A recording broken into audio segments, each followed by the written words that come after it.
What's up guys, welcome to Tech Predator. Finally we have got whole lineup of Samsung Galaxy S22 series in different markets of the world. But some people might be thinking whether to get the top of the line Galaxy S22 Ultra or just skip that and move on for another device. But today, we have listed some reasons why you should buy the Galaxy S22 Ultra right now, as well as why you might want to wait. The Samsung Galaxy S22 Ultra looks to be one of the best phones.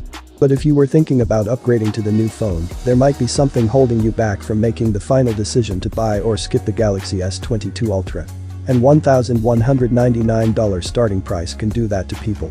Yes, Samsung's latest flagship phone is a pricey device, but it certainly doesn't skimp on features.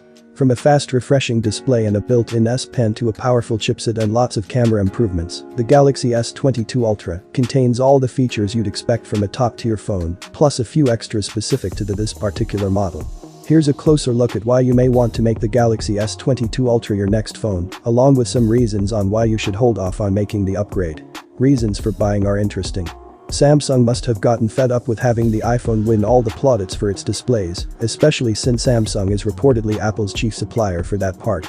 The entire Galaxy S22 lineup boasts some serious display improvements, highlighted by an attempt to make the brightest screens on any smartphone. In the case of the Galaxy S22 Ultra, that means a screen that promises a peak brightness of 1750 nits and typical brightness of 1200. Samsung's new phone comes pretty close to matching those claims, with our testing finding a maximum brightness of 1359 nits when we tested the Galaxy S22 Ultra's display. That certainly outshines the 1038 nit result of the iPhone 13 Pro Max. All those nits mean that you're never going to struggle to make out what's on your Galaxy S22 Ultra screen in bright sunlight. The S22 Ultra also registered more of both the color gamut and DCI-P3 color space in our lab test. And with Samsung's Vision Booster feature adjusting the display and balancing colors based on the ambient lighting, you shouldn't have to dive into your phone settings to get a clear view of the screen. Speaking of the Galaxy S21 Ultra, it was the first phone outside of the Galaxy Note series to offer support for Samsung's S Pen. That was a welcome, if incomplete, step.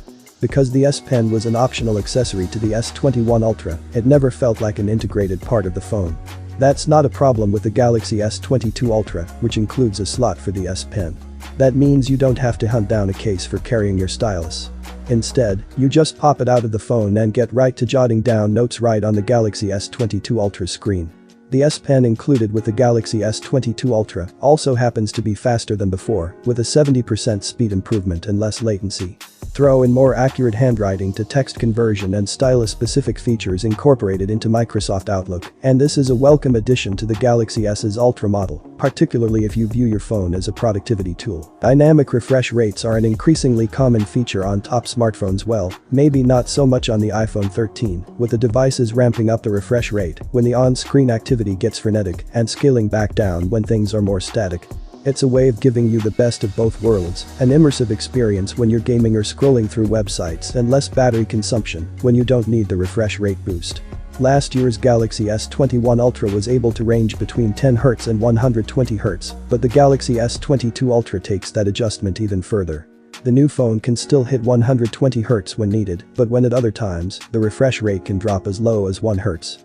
We're hoping that translates to improved battery life for the Galaxy S22 Ultra. The S21 Ultra turned in a better than average time on our battery test, though the phone lasted more than an hour long when we turned off its adaptive refresh rate. The Galaxy S22 Ultra, with its improved refresh rate, could wind up managing power consumption a little more deftly. After offering 45-watt charging in 2020's Galaxy S20 Ultra, Samsung reverted to 25-watt charging in the following year's model. The Galaxy S22 Ultra reverses that decision, and 45-watt charging speeds are once again restored to Samsung's premium phone. At that speed, you should be able to drain Galaxy S22 Ultra to a 50% charge after just 20 minutes. That's 10 minutes faster than what it took the S21 Ultra to reach that mark, and it's also twice the top charging speed of the iPhone 13 Pro Max. You'll still have to supply your own charger. Samsung doesn't include one of those with the Galaxy S22 Ultra. But the higher ceiling on wired charging speeds is still welcome. Looking only at the megapixel ratings for the Galaxy S22 Ultra's cameras, it would seem like not much has changed from the Galaxy S21 Ultra. But that's simply not true. The 108 megapixel main camera on the new phone now uses a larger 2.4 micrometer sensor that captures more light and data. Samsung has also introduced a super clear glass lens for taking photos with less glare and lens flare at night. Samsung is billing the entire package as nightography, but don't hold that against them. Instead, just be happy with the end result. That should mean more detailed, clearer images in low light. And that applies to video as well as still photos. Samsung pulled out all the stops for the materials it used to build the Galaxy S22 Ultra. The new phone uses Gorilla Glass Victus Plus for the glass on its front and back. The phone offers an armor aluminum frame as well. We won't know what that means in terms of durability until the drop test results come back after the Galaxy S22 Ultra's February 25 ship date. But Samsung seems very confident that its Galaxy S22 Ultra will hold up to everything that life can throw at it. Now let's discuss those reasons which may lead you to skip Samsung Galaxy S22 Ultra. First, the good news: the Galaxy S22 Ultra doesn't cost any more than the S21 Ultra did when it debuted a year ago. And the bad news? Well, $1,199 is a lot of money to pay for a phone. The Galaxy S21 Ultra's price tag looks especially swollen when compared to what its closest rivals cost. The iPhone 13 Pro Max's starting price is $100 cheaper, and for the same $1,199 cost of the 128GB Galaxy S22 Ultra, you can buy a 256GB iPhone 13 Pro Max.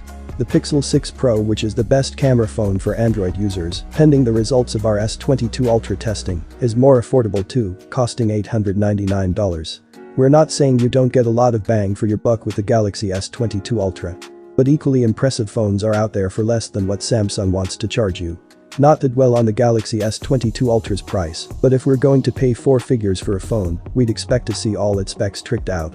And the 8GB of RAM in the base model simply don't cut it. The Galaxy S21 Ultra featured 12GB in its entry-level configuration, but Samsung scaled back to 8GB for the new model. That may be a reflection of the rising cost of memory, but it's still a bummer to have to pay the same price for a phone with less RAM.